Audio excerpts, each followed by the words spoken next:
آپ دیکھ رہے ہیں واسودیو شارٹس جی سپریم کورٹ آف پاکستان کے آئینی بینچ نے یہ قرار دیا ہے کہ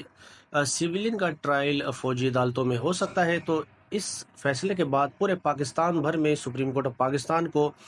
شدید تنقید کا نشانہ بنایا جا رہا ہے۔ اس حوالے سے شہزاد اقبال صاحب کا کہنا ہے کہ قوم کو یہ کہا جا رہا ہے کہ آپ بھارت کے خلاف متحد ہوں، یکجہتی دکھائیں، لیکن دوسری جانب سپریم کورٹ آف پاکستان نے صبح ہی قوم پر حملہ کر دیا، اور جس طرح انہوں نے اس چیز کو درست قرار دیا ہے کہ فوجی عدالتوں میں ٹرائل ہو سکتا ہے۔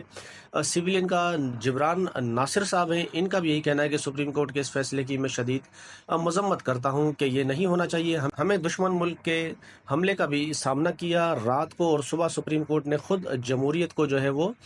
تار تار کر دیا ہے۔ اس کے علاوہ سلمان اکمل رضا صاحب، پاکستان تحریک انصاف کے، ان کا بھی یہ کہنا ہے کہ پوری دنیا کا ایک اصول ہے کہ وہاں پر سویلین کا فوجی ٹرائل نہیں ہو سکتا۔ پاکستان میں انسانی حقوق تو ہیں، لیکن یہاں پر فوجی عدالتوں میں ٹرائل کو بھی جائز قرار دے دیا گیا ہے۔